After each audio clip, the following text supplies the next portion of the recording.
One of the great issues that we wanted to solve when we set up the Fundación Lealtad in 2001 is who were going to be our role models.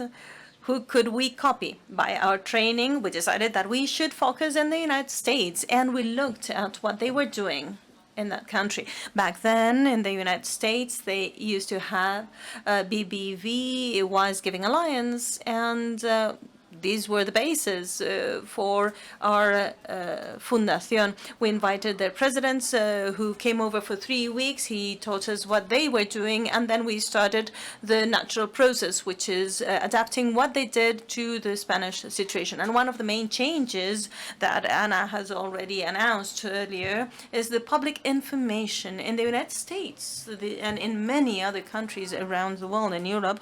The public information about the NGOs, about this sector, about the charities is outstanding. And so what the monitoring organizations can take as an approach is based on this available information. In Spain, there are certain deficiencies in the access to such documents. For instance, I don't know if you've tried this, but if you have tried to reach out to a ministry in order to obtain information about an organization, they look at you suspiciously. So what we decided is that we needed to trust the sector, to count on the sector. And above 90% of the information we have is the information that the NGOs are giving us, and this is the basis for our work. So there are two different issues. The problem in the United States and the way they focus this in that country is in a certain manner that is different from our approach here in Spain. What we try to do, and nevertheless, is the same thing to assess the sector. Charity Navigator started working in 2002. BBB was Giving Alliance has a longer history, and they deploy two different models, but the purposes are the same. Charity Navigator is an organization that basically tries to process the data, public data, with a very sophisticated process methodology, to the point that they inform about 200,000 NGOs. BBB, Wise Giving Alliance, has the same amount of data, but they handle them differently. It looks more like what we do here in Europe. They analyze those data, they go in depth into these data, maybe more so than Charity Navigator.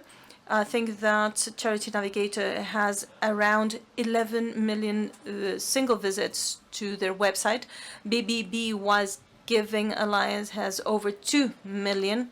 Fundación Lealtad has around 200,000 visits. It's true that we're only 40 million inhabitants in Spain, and they are near 400, but so it makes sense. So what we're going to do now is I'm going to be asking you some questions, and I would like you to respond, not bearing in mind that we're talking to the audience, not to me. The NGO sector, the charity sector in the US now. Give us a short impression. Art, and then Michael. Well, I think the charity sector continues to grow. We see about 70,000 new organizations established every year. And there is growing interest among some donor segments in supporting those organizations. There are some new developments also. We're seeing new charitable enterprises come up in the way of, I call them hybrid organizations. They are somewhat business and they're somewhat charity, and they're creating some interesting dynamics in the field. And also, what I would consider to be tax entities that enable people to put money into what we call donor-advised funds. And these are growing enormously in the United States. And there's some debate about the value and helpfulness of these organizations. But overall, I would say our sector is growing. If there is a concern, though, it is what someone has also mentioned, Burkhardt, I think, mentioned this about Germany, and that is we're seeing a declining number of people donating to charity. Even though the amount of money that charities are receiving continues to go up, the number of people comprising that donated amount goes down. And we've seen a dramatic drop in about a 22-year period where we're now somewhere around 49.5% of families give to charity, where we were somewhere around 60 or so percent. So we're concerned about that drop, and we're trying to see what we can do to change that. Thank you, and good morning, everyone. Because we're speaking from the same country, I'm going to try and give you a slightly different response than what Art has just given, because I agree with everything he's said. One of the things, we talked about the tax forms before and the fact that it's a transparent system. It's also the reason we have a growing number of nonprofits in the US is that it's fairly easy to incorporate what we call a 501c3 charity.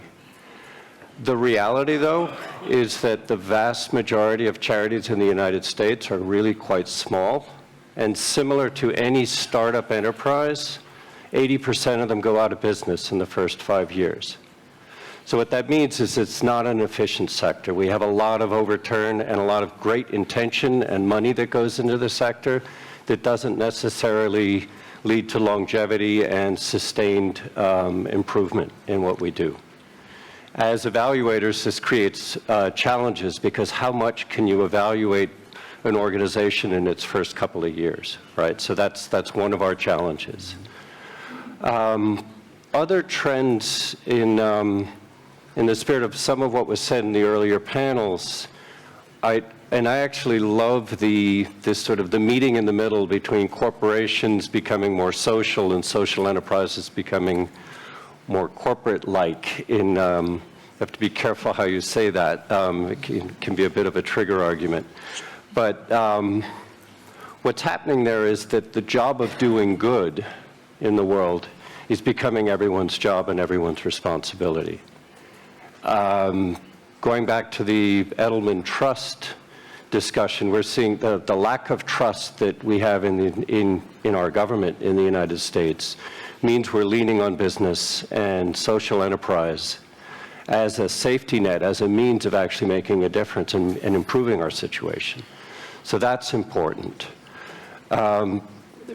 Another trend that is, I think COVID and the sort of the escalation of social justice issues, the racial reckoning that we're facing in the United States, that has driven a lot of focus and attention to smaller community-based organizations, organizations coming from underrepresented communities in the United States, and that's a really big part of focus, and it's also become a part of focus for us as the evaluators.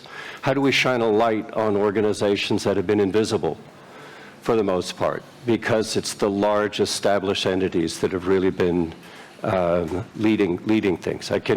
In our own history, we're a 20-year-old organization, initially created to evaluate the largest, most popular charities in the US. Well, today, with 200,000, we have over 50,000 organizations with annual revenues around 250,000 US dollars and less, which before wouldn't have been possible in our evaluation system. So really helping the smaller organizations gain that trust metric is actually something very important to us. Okay. Then let us switch to another topic, a very relevant topic. Michael, you do ratings. And Art, we don't do ratings. Pros and cons of the ratings, please. Michael? Sure. Ratings drive, I think it's interesting in the discussion. We do ratings and we don't do ratings. We also, ironically, have a trust moniker or a seal. We use stars. So there's a numeric rating. Each element of the rating is numerically calculated. Then the different parts of the rating, just very quickly, we also evaluate across 4 areas. We look at financials and accountability metrics. We look at what we call leadership and adaptability. Do you have a plan? Very similar to the mission, to the standards here. We look at culture and community, which are looking at internal practices around utilizing beneficiary feedback, diversity, equity, and inclusion practices. And then finally, in the hardest and the really growing area for us is looking at impact and results. Each one of those gets scored within the subcategory, and then they're weighted across to end up with an overall score. This allows us to do benchmarking. This allows us to do comparative analysis. It also drives behavior, which can be both good and bad. So I can give an example of one area where we changed a key part of our rating, which was around overhead, which we've talked about already in the panels. We had our initial rating from the beginning was looking at driving the least amount of overhead. So there was a competition, and yes, the charities know how to work the system, and so that they would get to 98.8% program expense, and then they were starving their organization. So that led to a negative behavior. We now have changed our overhead metric. The number we've chosen is 70%, and all you have to do is get to 70. If you get to 90, you don't get more points. The older system was driving more points for the higher score, so now it's a threshold.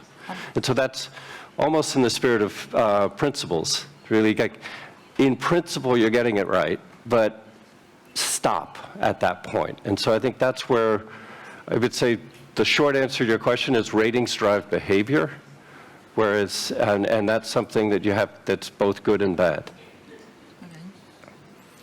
Yeah, well, I think that the best way for me to have this conversation is to focus on our history as an organization. I know we don't have a whole lot of time, but I want to go back to how we were founded and why we were founded in the early 1910, 15 range. And we were part of another organization called the Better Business Bureau, which was doing reporting on the ethics and the behavior of businesses. But after World War I, people were wanting to know about charities that were soliciting them as part of the war effort to help those affected by the war. And so we began to do what was known as information reports. We would get the names and addresses and information about the people involved and what they were doing. There was no ranking or rating or even metrics for standards. We just published the information about these organizations so people could know if something about them. And it was always based on who asked us. If people asked us about the organization, then we would try to do it. Years later, I want to say 50 or so years later, we realized that the Better Business Bureau system alone wasn't helpful. What the Better Business Bureau system was doing was scoring the performance of a business based on the amount of complaints that it had. Well, as you know, we don't get very many complaints about charities because people don't know what to complain about. We don't have that kind of engagement with them. And so to do any type of analysis of an organization, their work, we had to adopt or come up with a set of standards that we could compare the organization's activities against. And so that was the origin of the standards approach. And remember, back then, we did not have access to publicly available information. All of the information that we used in our reports had to come directly from the charity. And so our system just grew up around some principles such as we have to have relationships with charities. We have to develop standards in cooperation with the charitable sector and those who care about it, including donors. And we have to do evaluations that point out when the organization does well against those standards and when it doesn't. And so that was our, and in an environment, of course, where there wasn't a whole lot of public information. And so that's how our system evolved. And as years went on, we continued to try to improve on that. Our focus was never really on scale, doing every organization. We only wanted to focus on the organization that people focused on the most, or the ones that were soliciting the public the most. That was our primary objective, and it remains our objective today. And because our work does involve gathering information directly from the charity, we spend a lot more time than we'd like to sometimes working with the charity to gather that information and to verify the information that it provides. And so because of that, it's also difficult for us to scale the work. We have to stay focused on the organizations that are most visible, that are in front of people using this approach. Now, I will say that the standards themselves, because they're written so clearly and they're published, even if organizations don't go through the evaluation process, they're aware of what these standards are and they can use them in their own operations. And donors can see them as well and know which questions to ask of charities when there aren't evaluations of them. So I would say our approach to this, we love our approach. We think the standards-based approach is a good one. We're currently considering ways we can amend them to take into account newer issues that are on the scene right now. And we think that the two systems that we have in our country work together quite well. When people want a standards evaluation based on the metrics that we've gathered together with their support, they have a place to go. And when people want the type of rating, which I would commend Michael on adding to the breadth of the rating system, I would commend them for what they've done. They have two sources. And I don't think that there's a problem with that. I think it's wonderful that donors have this choice. Many donors use both of our services. Some use one or the other. And I think in a world where we're trying to encourage greater transparency, greater trust, it's important that we have these systems that work. Both of us, I'll say this, it would be nice if we could get more money. So if any of you have more money you want to give to us, we could do a lot more, I think, if we had more money. It's an important point. We're both charities, right? So even though we evaluate charities, we are charities. Yeah. So. Yeah. No. Money is a very good thing anyway. But let me go back to this question. What do you think the charities, how do they consider the rating or the seal? Do they prefer one or the other, or they prefer both, or which is your experience? Arr. Well, I'll start. I think in today's environment, charities want both. Yeah. If you go to a particular website, you'll see our seal along with Charity Navigator's seal, and you'll see probably Candid's seal as well. I think organizations, at least they tell me, they're looking for ways to demonstrate their trustworthiness to donors, and it's important to them. If you check on our website, I do videos with interviews with charity executives, and at the end of my interview, I always ask them, why are you going through this? Why do you do this? And they'll always say, because we believe it's important for our donors. We think it's important that they see that we are being transparent and that we have nothing to hide. The short answer is both. The reality, go back to, we have roughly 1.6 million charities in the United States. As a charity, you have to differentiate yourself. You have to prove trust. It's how you get support. The better you do that, the more you articulate your trustworthiness, the value, the impact that you're creating in the world, the chances are you'll get supporters and you'll be able to continue and meet your mission. So it's very much, it brings value. We have, if you look at our website, you'll see we have the BBB accreditation. We pay for the standards. We want that. We have our own because we rate ourselves, and then we also have the GuideStar Platinum Seal of Transparency. It matters. People care. Okay, that a good question would be to ask if in Spain charities will like both.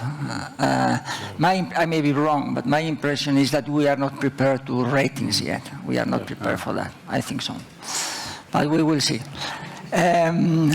Another question.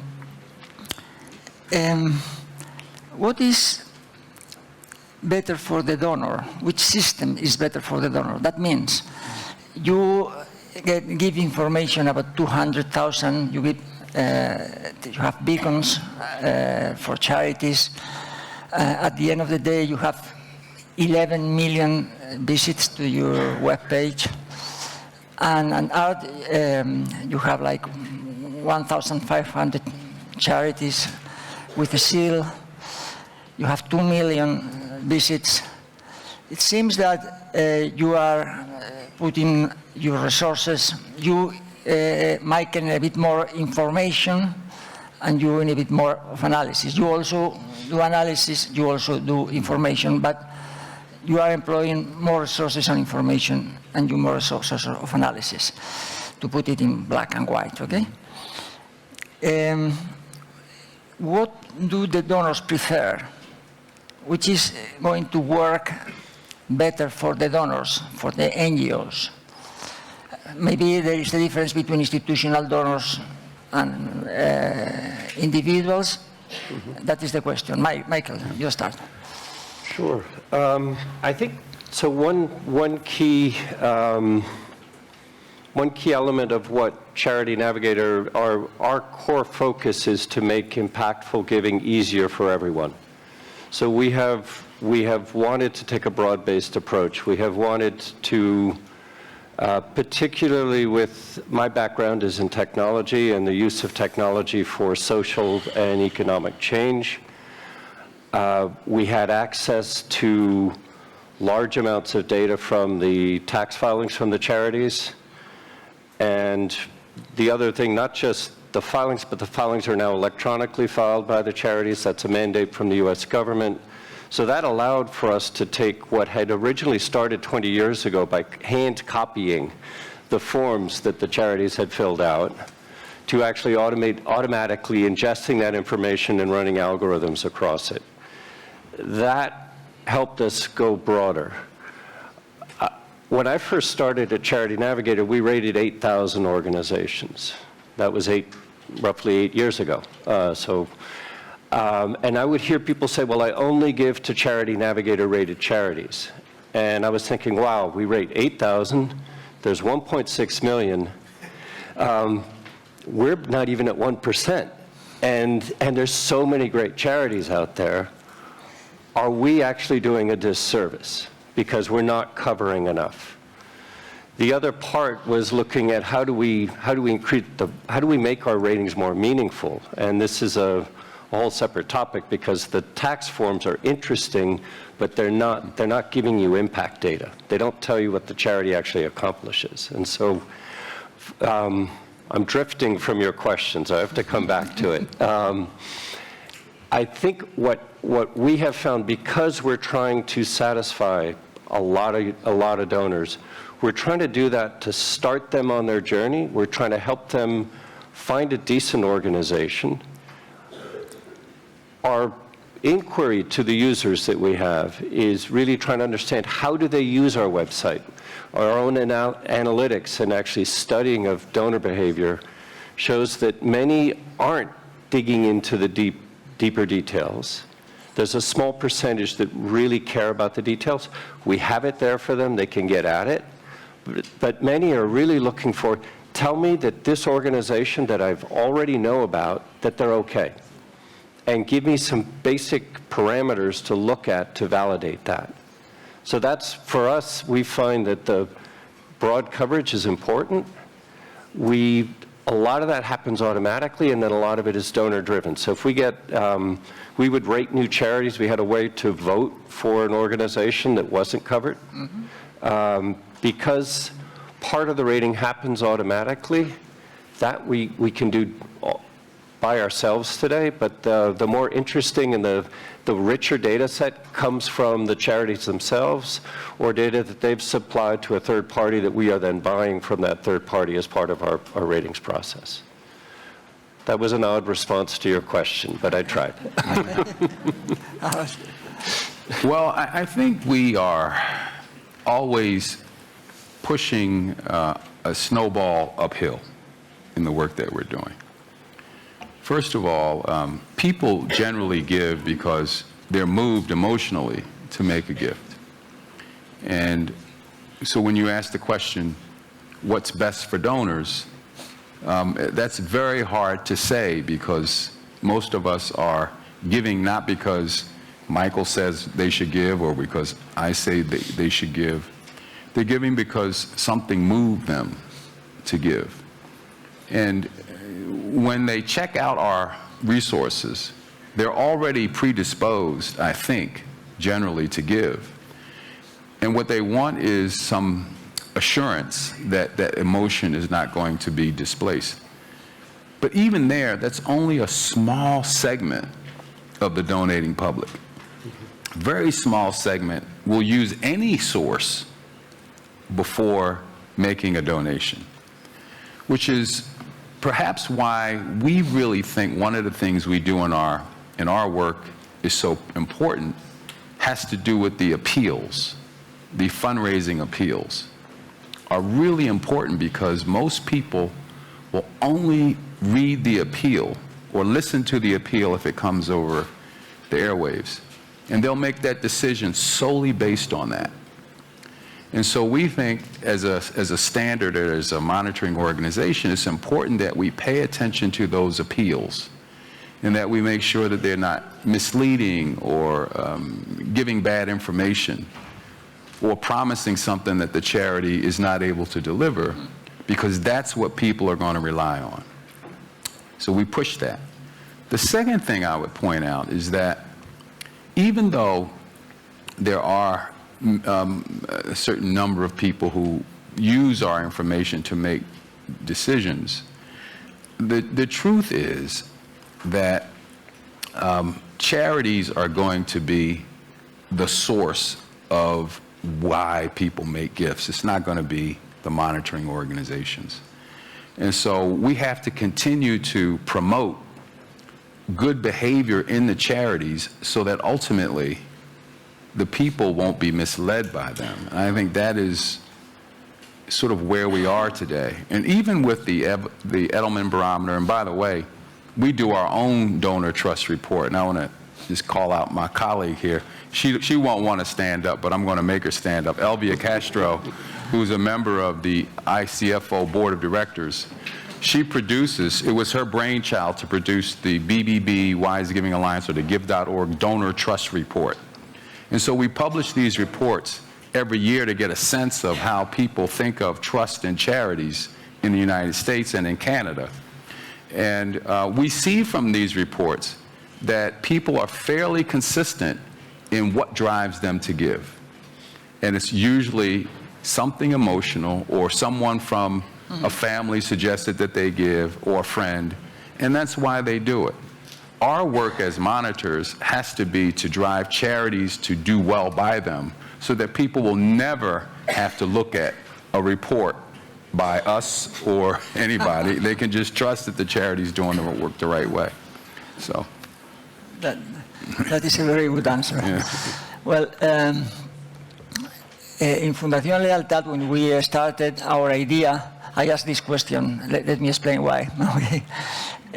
Our idea was that to produce data for the general donor. Okay. But we didn't have any public information that was sensible. Okay. So we started digging information from NGOs, and we started analyzing very deeply the information. After 22 years, we have a small number of visits, in our opinion, to our webpage, and we haven't affected seriously the normal donor, the individual. On the other hand, we have affected seriously corporations. And I ask the question because should we are thinking, should we continue doing what we do, or should we change a bit, or what should we do? That is a difficult question that I suppose you will be able to comment, and that will help us. I'll try. Okay. Well, I think it depends on your country's circumstances. Right. In the United States, corporate giving only represents about 5% of all the monies that charities get. Right. Very small. I don't know what the situation here in Spain is, but companies are almost irrelevant players when it comes to donating to charity. So we really depend on individuals. So we want to try to influence, to the best we can, what people do. We're limited in our ability to do that because we're not mass media marketing machines, right? We don't have a CNN or access to mass media. We do what we can on social media. We get a few thousand likes or whatever, and that's it. But I think that when you consider how we impact donors, we have to start with charities. We have to get charities to change. If we can get charities to change, again, we don't have to worry about people. We don't have to worry about people if the charities are not doing what they should be on behalf of people. So I think it's always going to be a challenge because we're never going to have enough money to advertise and make ourselves a cause celeb, if you would, in our countries about charity monitoring or trusting charities. That's never going to be a civil rights cause in our countries. But if we can work with organizations and continue to press them to improve how they operate, to work to achieve greater impact, to provide the information to people and to treat donors fairly, then I think we're making the biggest impact we can make. So I'll give you some of our history in my response, because we were very much created as a donor tool.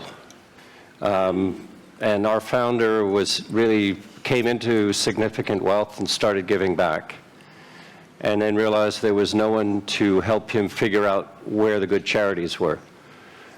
He was familiar with a financial instrument called Morningstar, and so he decided to create Charity Navigator in the spirit of Morningstar.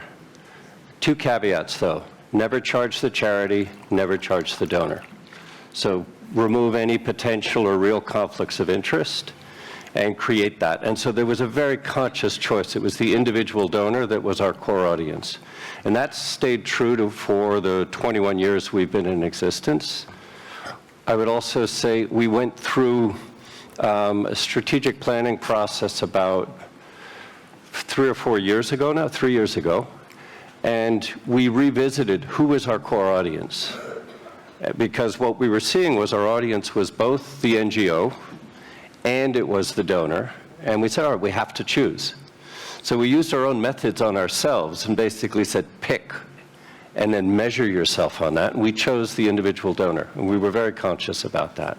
And then we measure our North Star is how many people are really using our ratings.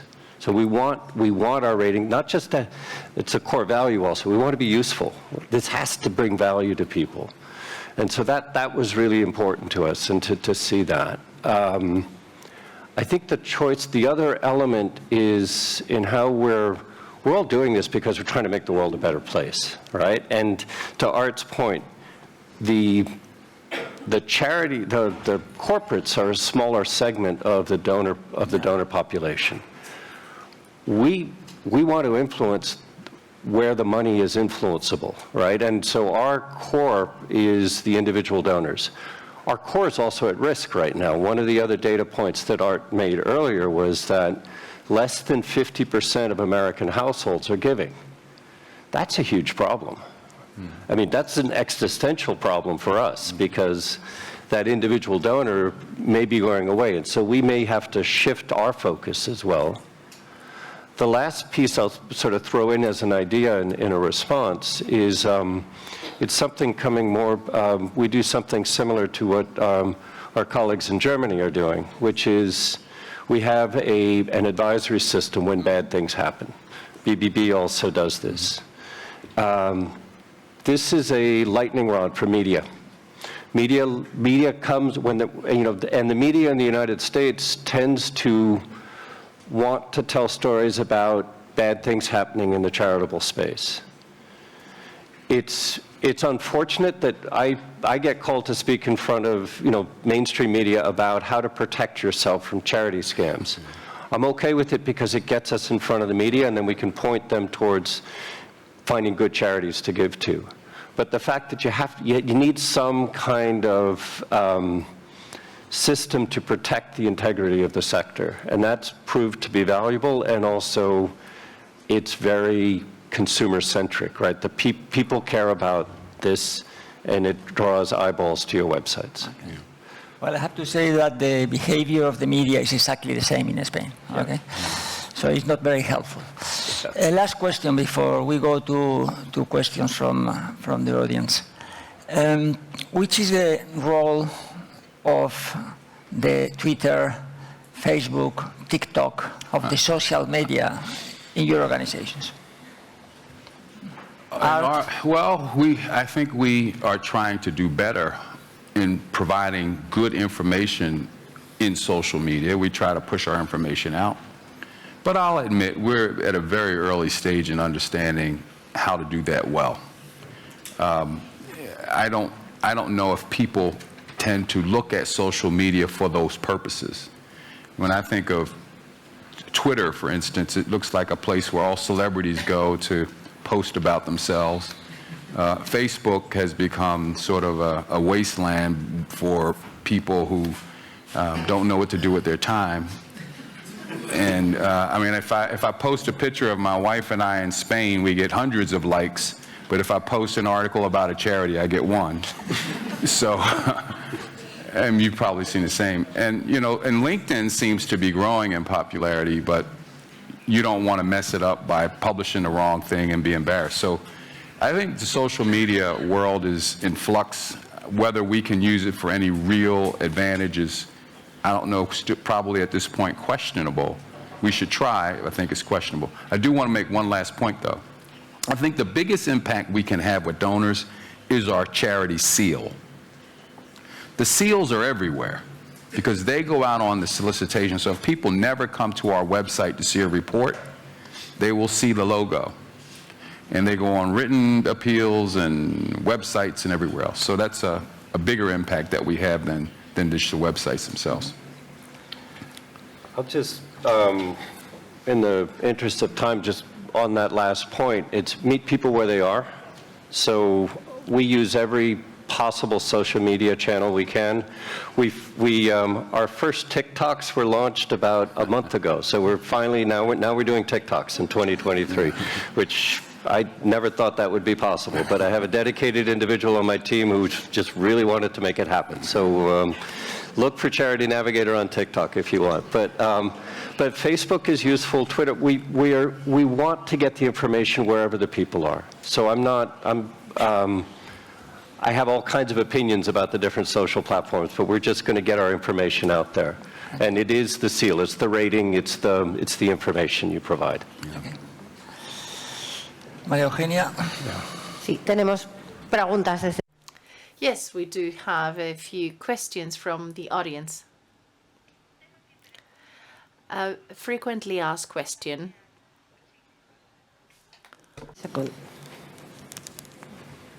Vale. Os lanzo las dos. Two questions, actually. There are many topics being raised, but you have answered most of them. The first one has to do with training or educating donors. Do you do anything about it? Do you give them advice, tips, so donors understand how charities work, so they can select and they can really understand the information that you generate and then carefully choose their charity? And the second question is about the new trends, the future, donations in cryptocurrencies. We have seen certain, charities that do organize events on the metaverse. Is this just for reduce for a number of, NGOs, or what are the new trends going forward? Investments in cryptocurrencies, donations, presence on the social media. Thank you. Michael, why don't you start with the first question and you take the crypto? Okay.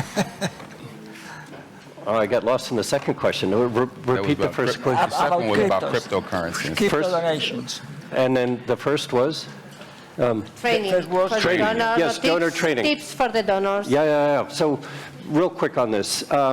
We work under the spirit of, I like food, and so nibble, bite, and full meal. And I don't know how you translate nibble into Spanish, but so what that means is we definitely provide donor information in small bites, small nibbles, like just a little, and then a bigger bite, and then for the person who really wants to dig in, there's a full meal. So it's all there on the website. If the curious donor can get lost and spend a week. The not so curious, they'll come in, they'll get the rating, and they make a gift, and they're done. So yes, I think donor education is essential, but donors don't want to be educated. It's emotional. It's coming from the heart, right? So it's a balance. On the multiple currencies and crypto, it's the same as social media. If you're a nonprofit trying to bring in money, you want money coming from as many different channels as you can, ethical channels, but you want it coming from different channels. So I would say explore everything. I also think in terms of trends, what's happening, it really is in this hybrid giving right now, or giving by doing. I made a choice to come to Charity Navigator. Has significant financial consequences for my life. I was the chief technology officer at Microsoft. I was living a different life before I came to Charity Navigator. That's what people are doing. That's how it's innovating, is we're saying, I'm not going to do this job. We spoke about this of young people today are taking significantly less pay because there's more meaning coming to them from the work they're doing. That's a trend, which means corporations are doing better and doing good. How we leverage that to change the world, and then I think what's going to be hard for the monitors is how do we keep up when the world gets gray, and what we're measuring is not as easily defined as charity, for-profit, and government. Yeah, on the education piece, I would say that we do what we can there. Every week we publish Wise Giving Wednesday, and we push it out in social media into all our email list. And there's always something we think helpful in those weekly posts that we think donors can benefit from. We also, I don't know, you all should take out your phones right now and subscribe to the Heart of Giving podcast. Yes. The Heart of Giving podcast, which is a podcast I do every week with a CEO of a charity, and we really get into what motivates them to give and be support. Why are they in the jobs that they're in? They tell us about their work. They tell us about how they grew up as a person to get into this work in the first place, what's working, what's not working in their organizations. And so it's also a way for donors to connect through this podcast with leaders of these organizations who are largely invisible. No one is out there going out looking for charity executives to interview, but we do it every single week. So I think this is another way, and as I mentioned, we're trying to use videos to do the same thing. So I think we're trying to figure out ways to communicate in different mediums to find people, as you said, Michael, where they are, so that we can give them the content that they like to get. The last thing on cryptocurrency, I'll have to admit that our organization followed my lead about 5 years ago and began to delve into blockchain. And we were way more interested in the technology than the cryptocurrency. I saw the cryptocurrency as a way of distributing information through a protected source, which is the blockchain, not so much the cryptocurrency. But as you know, the cryptocurrency became the thing that everyone cared about. So we're now, I think, leveling off of what cryptocurrency is. We know that the speculative aspects of cryptocurrency aren't real, and what we're seeing as values of this may be more realistic. I do think, though, that there's way more that we can do with the technology, and it's hard to separate for some people the technology, which I think you can do a lot of good with, from the cryptocurrency, which has really to this point been a speculative instrument, which has, for some reason, people been really good, for some people been really bad. So I would say focus on the technology, and if you want to, we have GiveSafely.io, which is the first ever blockchain-based donation portal created. We created that. It's still very nascent. The technology works, but it's a great place for you to play. And you mentioned metaverse. We also own property in the metaverse where you can actually go and have a virtual meeting on our property in the metaverse. You'll see all of our tools and products right there on our property in the metaverse if you come visit. So if you're interested in that, you can also find me on LinkedIn, and we'll make sure that you can get connected to anyone who's interested in the work we're doing there. Okay, Yeah. Thank you very much to both of you. Ahora me parece que es el café. Just wanted to thank you, first of all, because you invited us here 10 years ago, 12 years ago, and had a great opportunity. And you've been very gracious, Salvador, since we got back here and for hosting this event. I also want to just congratulate Anna and her team as well for doing a wonderful event. And say hello to my good friend, Patricia Rhoda, who I see here, who was also once head of the organization here. So I had to say that, and I hope you give me the room to do it. Absolutely, absolutely. Thank you very much.